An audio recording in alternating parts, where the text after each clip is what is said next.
So I spent 2 hours the other night climbing down the rabbit hole of AI music on YouTube. And I kind of started to think, man, these are really some pretty good covers of songs. You know, I heard a Def Leppard version of Pour Some Sugar on Me that sounded like it could have been recorded by Tower of Power.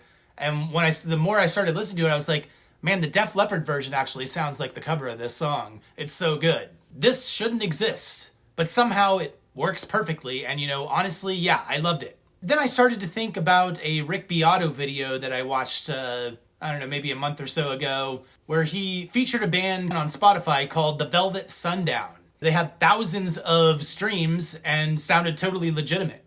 Completely AI generated. Then a couple weeks later, CBS News basically featured Rick Beato and had him create an artist from scratch on camera. This artist he created was called Sadie Winters. They made the song, the entire package, took it out on the streets and played it for regular people who couldn't tell the difference. They were like, where's this person from? They're like, I don't know, UK or America? No, she's from the Matrix. That kind of realization, I'll be honest, it kind of terrified me a little bit as a musician and a songwriter. But here's the thing. It made me realize, we've been chasing perfection in music for really multiple decades now through production and ProTools and, auto-tune and rhythmic quantization. AI is just kind of the next logical step. But maybe we need to stop and ask ourselves a bigger question.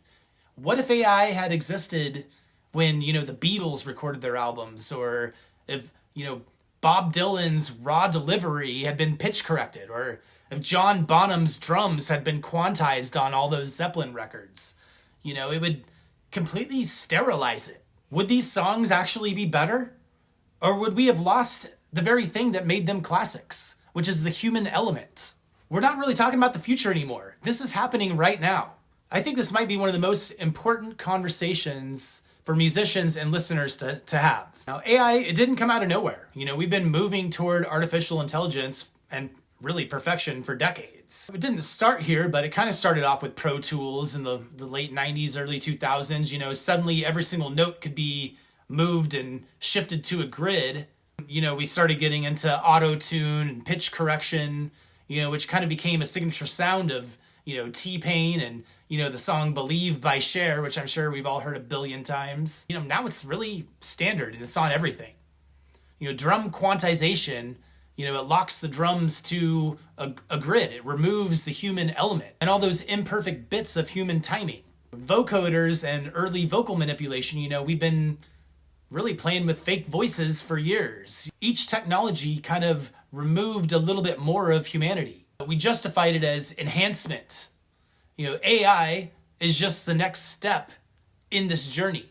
We've been conditioning ourselves and teaching ourselves to prefer this inauthenticity as something authentic. It goes against what we are as humans. The Velvet Sundown, which was kind of the first AI band that I had heard, that like the pictures, they looked real. They had multiple streams, and followers already, and then, yeah, like I mentioned, Rick Beato made this Sadie Winters character from scratch, basically on camera, and using Suno to create all of the music and different large language models to create, everything from the lyrics to just the whole vibe of it all. Then a week after CBS put out that video, somebody saw that and made an entire music video for Sadie Winters really within a week. And then they went back to Rick Beato and showed him that, and they talked a little bit more about that. So he also created another person called Eli Mercer, which I haven't checked out in the Eli Mercer stuff, but probably won't.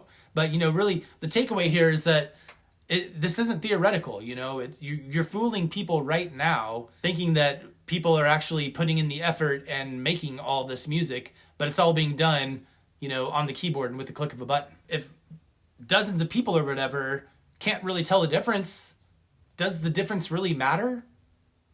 My journey down the rabbit hole of AI music, it started off with listening to something called Funktalica, which someone made kind of a disco funk version of the entire Metallica Black album. And then I started digging into all these different versions of, metal songs and hip hop songs that were turned into soul and funk, and there was like some 80s new wave songs on there. And I have to admit, I was really starting to enjoy a lot of these. A cover band could go out and work up this stuff, but it would take them some time to do what people do in the click of a button. All these artists from different genres and different eras and different worlds, they're transparently AI, No one is being deceived with these YouTube videos that keep popping up. It's creative, it's playful, it's experimental, and as a musician, I'm kind of conflicted here. On one hand, it's kind of exciting, and then on the other hand, I'm like, man, what are we doing here? AI has kind of become a creative instrument, and not really a replacement for musicians. People are just kind of having fun with it. Now, when you're listening to these things, and trying to distinguish it from actual human music, you can still, hear it if you know what you're listening for, but, that window it's closing. Some things that you can kind of hear this grainy quality in the AI music, in the voice and in the instruments and in the post-production. You have these things left behind called artifacts, and a trained ear can pick up on it. Not everybody can, and we're moving away from that to where we won't be able to pick up on it here pretty soon.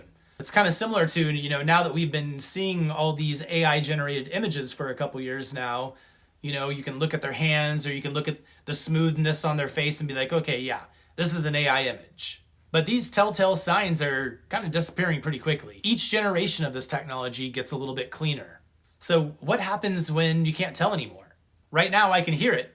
In 6 months or a year, I'm not so sure of that. So yeah, imagine if, the Beatles had this technology to do pitch correcting on, their guitars. Guitars, by nature, a string vibration is never perfectly going to be in tune. So, with these AI things, we hear them perfectly in tune. They're always going to be very close so long as you're using a tuner or something like that. But they're always going to be a cent or a couple cents off, which is a very, very minute bit off from what the actual tone is going to be. But that's what kind of sounds, it kind of sounds good. Same thing with the Bob Dylan's voice thing,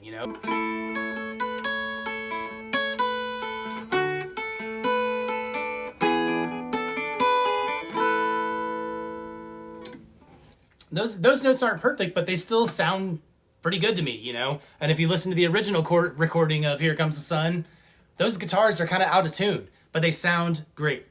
AI is taking that bit of reality away from music and out of it. And not just AI, going back to pitch correction and, quantization and rhythm. Like I mentioned, Bob Dylan does that kind of nasally, always kind of searching for the pitch thing intentionally. And it sounds so beautiful and perfect and authentic, even though it's not exactly on pitch. Same thing with Grateful Dead, those guys, none of them can sing perfectly on pitch, and yet they do 3-part harmony a lot of times with those songs.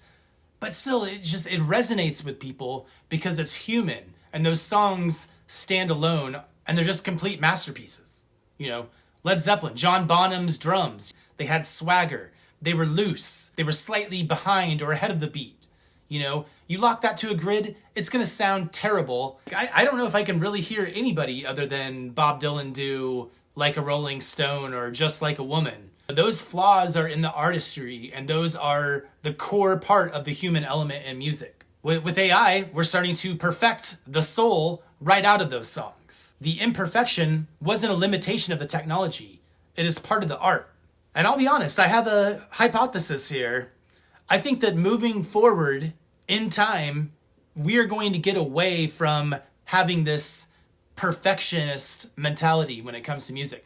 I think we're going to get back into hearing more of those imperfections because we're all going to realize as a society how sterile and boring the perfection of AI is. It's those little imperfections that make things sound so beautiful and authentic. So as a musician and a songwriter, I'm kind of conflicted with all this. The threat is kind of real. Session musicians, stock music composers, people who write jingles, this can all be substituted using AI. Why hire a composer for tens of thousands of dollars or whatever when AI can make an entire symphony in a matter of hours? But, there is a way to use this to sketch out these ideas faster and have a brain dump in the large language models to kind of keep your thoughts organized. That's how I like to use AI. I like to get all of my ideas, because they're all over the place, into one place and kind of get a little bit of light feedback, even though going into it, I realize that you're in a positive feedback loop and that they're just going to keep telling you that all these ideas are awesome. So you have to be able to use some critical thinking and parse out what is crap and what isn't. That alone is subjective and a human thing that AI can't really do. The question really isn't, will AI replace musicians? It's really like, what kind of musicians will it replace? Live performance is going to become a lot more valuable. You can't fake that. I know that a long time ago, someone did like that Tupac hologram concert, where after he had died, he showed up in a hologram. This was years ago. But yeah, maybe there will be some hologram bands in the future, but I mean, come on. You gotta have some live music. And AI cannot do that. It can make some backing tracks, but it can't stand up and perform in front of others. So yeah, the musicians who survive this, which I don't think there's any surviving about it, but only time will tell, those will be the ones who can offer something that AI can't. The human connection. Those little imperfections that sound beautiful to the ear, spontaneity, and really soul. AI does have the ability to possibly democratize music creation, but it might also commodify it to the point of where it's worthless. What does this mean for the listeners? The audience has skin in the game too. If you can't tell the difference, does your emotional response change? That interview with Rick Beato going out on the streets with CBS, it kind of proves that people can feel something even when it is AI. But was that just surface level, or is that, oh yeah, that just kind of sounds nice? Music has always been about more than sound. It's about the story, whether it's through the lyrics or through the music itself. It's through the connection and the humanity. Are we training ourselves to stop caring about authenticity? Spotify is already flooded with AI content, and there's just going to be more and more content out there. YouTube is definitely flooded with AI content. So really, how do you discover real artists when everything sounds so equally polished, whether an actual person made it or whether a computer made it? There's a little bit of a paradox here. We might have an infinite amount of music, but really nothing that matters, So really, what does it mean to be moved by something that was never really felt by anyone in the first place?